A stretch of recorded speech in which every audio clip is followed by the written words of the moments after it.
What's up, y'all? So we're going over a couple of things today. We're going to be doing comms and navigation. So we've kind of taken a lot of time to start to at least dial in our setups. We have gotten pretty far, so we're kind of just going to go over what we use, how we use it, and go from there. We'll switch over to Bryce after. Before the video actually starts, make sure to like, subscribe, hit that notification bell. You guys know what to do. You guys are the homies. So we just recently hit 1,000 subscribers, so thanks for kicking it, guys. But either way, let's get into it. So as far as the comms go, for every time I get in the car, I am using the Midland, I believe this is the MXT 275. This one has the on-hand controls, so you can do volume, channel, just all from this guy right here. Most of them do it nowadays. If you get like the really cheap ones from Midland, then you can do everything from the actual receiver itself. But you don't really want to go that way. You don't want to be fiddling with all that stuff, like reaching over. It's not the way to go. This little thing right here is also from Midland. They provide that, and I just put some 3M heavy duty adhesive on the back, and so far it hasn't come off. So from there, this guy is mounted into the receiver that is actually under my dash.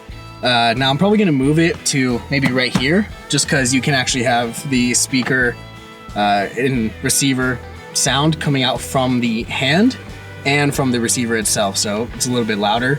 Most of the time I'm gonna be blasting music. This isn't as loud as I would like it to be, so I'm gonna start moving that back, but it's only gonna move maybe 1.5 feet. Past that, also have these Midland handhelds. I like Midland a lot. I know Bryce does too, so we use them for everything, and everything kind of just works together. The menus are all the same, makes it easy. But this guy, typically I will take out if I'm trying to spot someone, if we're going on a walk, little hike, whatever it is, and take these just in case one of us gets separated, or Bryce has to go take a dump, I have to go take another dump, and we both go a little too far. So it is what it is. But this guy is going out into my firewall, across my engine bay, and then my ghost antenna. So I'll go show you that right now. Outside here, that is the Midland ghost antenna. It's a little banged up, actually. Look, I don't know what I hit, but I mean, gotta use the gear. So this ghost antenna was mounted right into my ditch bracket right here. These are some like one-off ditch brackets. It didn't come with the antenna hole, so just drilled a little hole through it, mounted it in, so works really well. But that's going inside to my engine bay and across the firewall wall, and then through that firewall hole and into my cab. So that is not a very long distance between them, so it really wasn't that difficult. Bryce definitely took a lot more time than I did to get that mounted in. I like it up here. I think it looks pretty clean.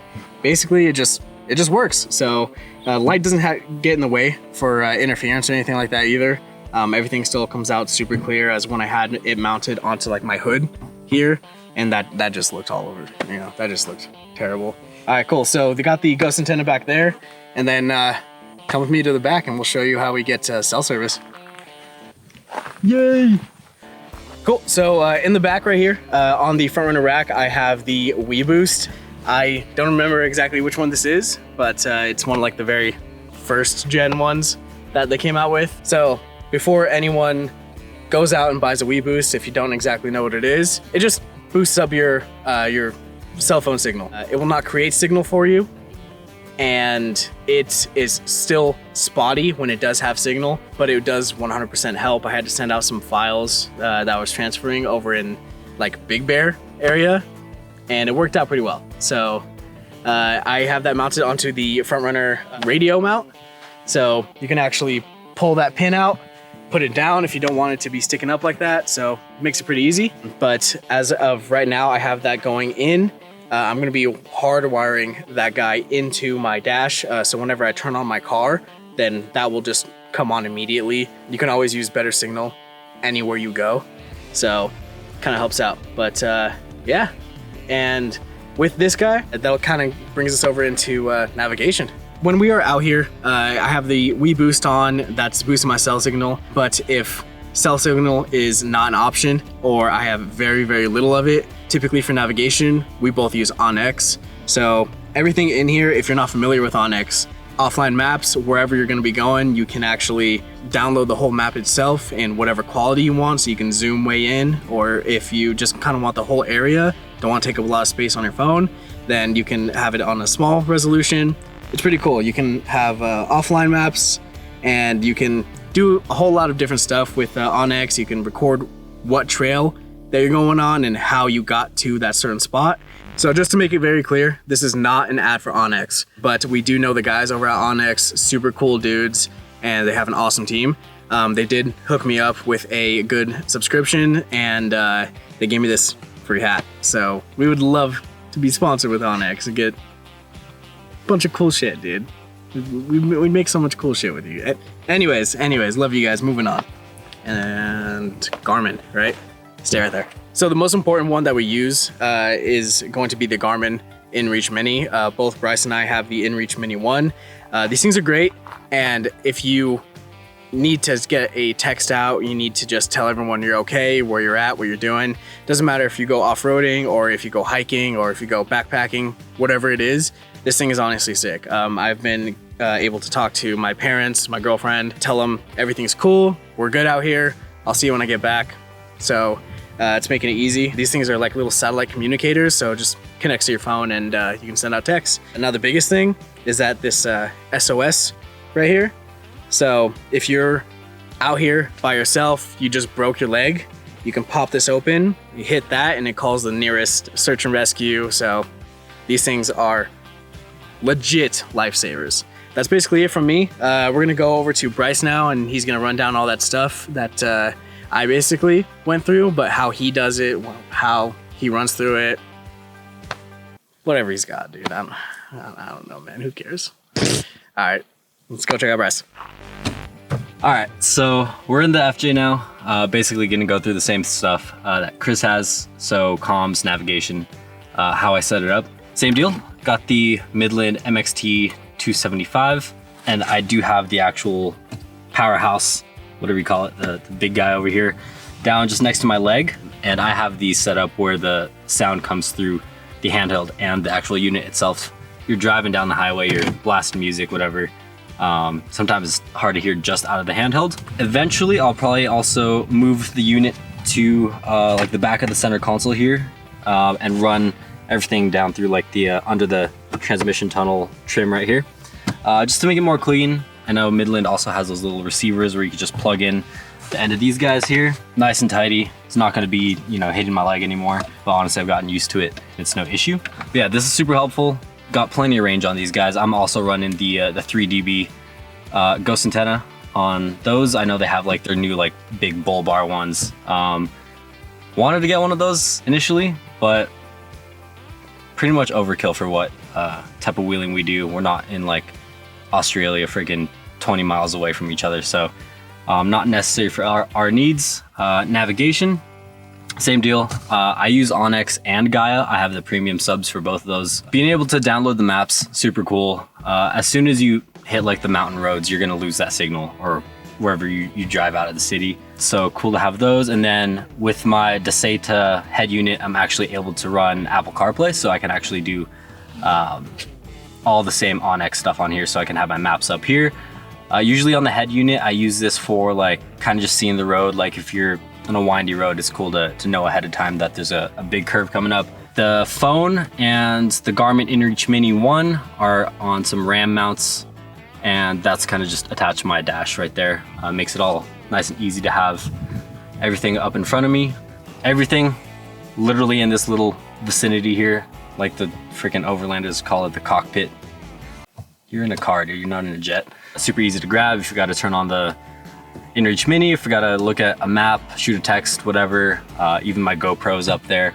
And then in terms of other forms of comms for like radios, I do have different types of handhelds. So this is like a knockoff of a Baofeng, like any Suckies or something like that. But honestly, this thing works well. I haven't charged this extended battery in a long time. And my family, we all have one of these in our cars. So if something were to go down, you know, we're gonna be able to reach each other. These have pretty good range too. And then I also always have this in my glove box, just a standard little handheld. You get these in pairs at like any kind of store. Like I'm pretty sure these ones are from Walmart. And then behind the seat, I usually have like the same exact style of this, but a Midland one. And that, like Chris said, great for just hopping out, spotting, if you gotta hike up a hill to help with that kind of stuff, or like you said, go take a shit somewhere. Just helps out with that. Side note for your radios, if you do have handhelds like these, like I have the standard battery pack for this and the extended one, make sure you have the chargers in your car too and a way to charge them. Same with the handhelds, they usually take AAAs. Make sure you always have extra AAAs because these will usually sit in your car for like 6 months to a year before you even use it or have to use it. So having those spare batteries, always a good idea. But next, I'll just show you around the vehicle. We're gonna go through like how I routed everything, my ghost antenna, and how all the things are mounted. That was pretty cool. With the antenna for it, like I said, 3 dB ghost antenna from Midland, and that's also on the same front runner pivot here, so you can tilt this back, whatever, have it at any angle you want. I always just keep it up, but you can do downward, sideways, whatever you want. So that's mounted up on the rack. I am eventually, actually pretty soon, holding it in my hand. I'm gonna move that from the rack down to my ditch area, so on my ditch bracket. It's probably better up there, but I hate having wires going across my roof. It's just, it doesn't always look the best. No matter what, you're always gonna have stuff going down the pillar. You can have wire hiders, all that kind of stuff. Tired of every wire being up there. But yeah, so it goes from the unit itself and then into the firewall. And then I do have a Blue Sea Systems fuse block in here. It's hardwired into that so it gets constant power. I can have it on, my radio on while the car is off. So whenever I wanna throw that on or just, you know, scan and see if there's any truckers being truckers. Engine bay into firewall, down to like my leg area on the transmission tunnel. And then the actual antenna routed up through this cowl right here, up on the roof of the FJ, all the way back to the ghost antenna. And then this is the bracket from Rago Fab and made specifically for any kind of antennas, and they'll just sit right here. Nice and tidy. The only wires you're gonna be seeing is like maybe 2 inches max instead of having something like this. Didn't even get around to installing my wire hiders, but gonna swap everything out and make it all nice and tidy. That's pretty much it. So they're simple setups, but you gotta have comms. You gotta be able to talk to your boys or whoever, your family, your loved ones. The InReach Mini, lifesaver, like Chris said. Definitely I almost want to say like a non-negotiable when it comes to like the off-grid type of stuff. Like if you don't have signal, you know you're gonna be out doing something kind of crazy, whether it be camping, overland, whatever type stuff, or rucking it, you gotta have something, you know. You boys and your cankles, you gotta be able to get medevaced out. So yeah, just keep that in mind and then know how to use your stuff. The apps like Gaia and Onyx are really great for getting those navigation spots. You can set your little waypoints if you have a secret spot. Always cool to have that. But that pretty much wraps it up. Thanks for watching. And if you guys got any questions, hit us up. We'll get more in depth probably in a future video on actual like GMRS stuff. So like getting your license, the process for that, private channels, but that's a whole nother thing. Be a lot more in-depth video on that. So maybe hold off on those questions because we might not know everything. But if you got questions on the setup, how we do anything like that, our recommended stuff, like this is pretty much it. Like we have a sample size of 1 pretty much for the MXT, for the Ghost antenna, the InReach Minis. They also do have the Mini 2s, which have better battery life. I think a couple extra features. It's worth investment.